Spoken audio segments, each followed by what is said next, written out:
खुदा ने उसकी रास्तबाजी को लेके उसे कहा, उसे वादा किया कि मैं उसकी जो है वो कितने साल का था अब्राहम? 99 ईयर्स। कितने साल का था? 99 यस। और उनकी वाइफ कितने साल की थी? 90 ईयर्स। उनकी वाइफ जो है उनका नाम था सारा। इब्राहिम की बीवी का नाम क्या था? सारा। पहले उनका नाम सराई था। क्या नाम था? सराई। पर खुदावन ने उनका नाम बदल के सारा बता दिया। ठीक है, ये बात याद रखिए, मैं पूछूंगी। पहले उनका नाम क्या था? सराई। साराई नाम था। ठीक है, उनका जो ऑलरेडी था।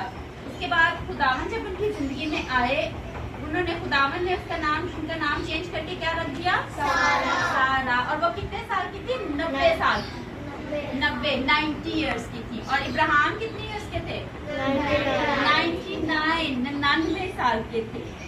आज हमारी यहाँ पे इतने लंबे लोग तो होते नहीं, और इस तरह आपको पता चलता होगा कि वो बूढ़े होंगे कि जवान होंगे। अगर इतनी बड़ी उम्र है तो वो क्या होंगे? बूढ़े ही होंगे ऑफ कोर्स। मतलब वो यंग नहीं होंगे। ठीक है, और उनके घर में औलाद नहीं थी, उनके बेबी थे।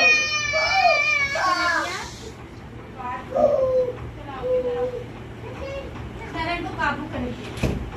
तो उनके बेबीज नहीं थे।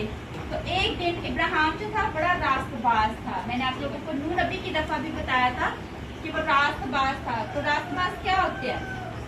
जो अच्छे लोग होते हैं, जो चर्च जाते हैं, जो कहना मानते हैं, जो सिखाते हैं। आप लोग बच्चे जैसे हो, आप लोग भी रास्तबाज बन सकते हो, लेकिन उसके लिए हुक्मों पे अमल करना जरूरी है। तो एक दिन खुदा जो है वो इब्राहिम से मिलते हैं। क्या कहते हैं? खुदा को कभी किसी ने नहीं देखा, लेकिन खुदा कैसे बात करते थे? सिर्फ उनकी आवाज आती थी। कैसे? आवाज। खुदा को कभी किसी ने नहीं देखा। ठीक है, मूसा नबी ने थोड़ी झलक देखी थी। वो हम जब मूसा नबी की कहानी में आएंगे फिर मैं आप लोगों को बताऊंगी। तो एक दिन उन्होंने वो ऐसे प्रेयर कर रहे थे या कुछ कर रहे थे, तो उनको खुदा की आवाज आई। नेथन, खुदा ने कहा कि इब्राहिम तू बहुत रास्तबाज है, तू मुझे पसंद आया है, और मैं तुझे अभी तेरे घर में औलाद नहीं है, मैं तुम्हें कितनी औलाद दूंगा, इतनी औलाद होगी तेरी, इतने बच्चे होंगे कि रेत के जर्रों के जितने और आसमान के तारों के जितने। कितने बच्चे होंगे? आसमान। कभी किसी ने आसमान पे तारे गिने? हम गिन ही नहीं सकते, उसको सिर्फ खुदा ने गिना हुआ है।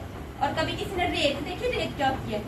देखिए, तो कभी उसको गिन सकते हो एक एक जर्रे को? नहीं। तो इतनी उसकी औलाद, खुदा ने उससे वादा किया कि जो है तुम्हारी इतनी औलाद होगी, इतने बच्चे होंगे तुम्हारे। और इब्राहिम ने इस चीज पे ईमान रखा, यकीन रखा। फिर एक दिन वो अपने खैमा में होते हैं। पहले लोग जो होते थे पुराने, वो घरों में नहीं रहते थे, उनके घर को खैमा कहते थे। वो एक टेंट की तरह होता था। ऐसे मैं आप लोगों को अगली स्टिकर्स में ना बताऊंगी भी कि टेंट कैसे होते थे, वो कैसे रहते थे।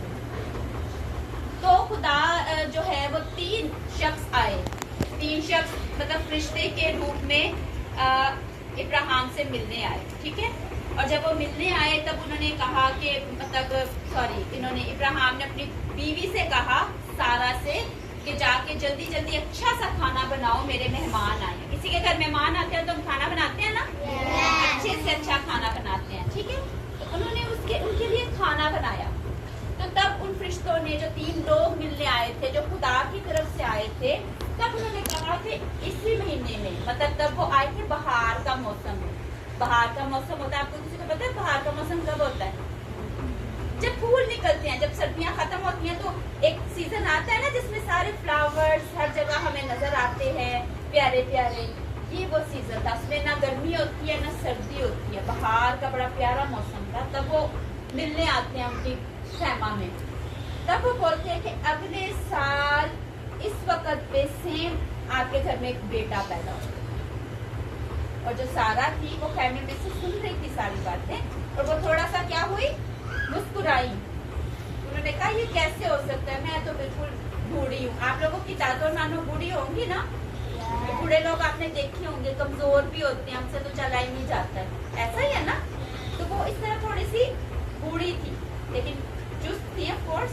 और जब मर्जी होती है फिर सब कुछ हो जाता है। तो फिर क्या होगा, उन्होंने कहा कि आपके 1 साल के बाद बेटा पैदा होगा। तो फिर 1 साल के बाद क्या हुआ, बेटा। वेरी गुड, क्योंकि उन्होंने ईमान रखा था। और उस बेटे का नाम क्या रखा था उन्होंने, इजहाक। क्या नाम रखा था, हाँ जी। फिर उसके बाद मैं आपको फिर अगली स्टोरी में मतलब अगले संडे आपको मजीद स्टिकर्स के साथ एक्सप्लेन करूंगी कि कैसे कैसे क्या हुआ, कैसे जो है वो इब्राहिम अपने इस वादा पूरे होने के बाद भी रास्तबाज रहा। ठीक है, तो आज की स्टोरी हमने क्या सुनी है, इब्राहिम की।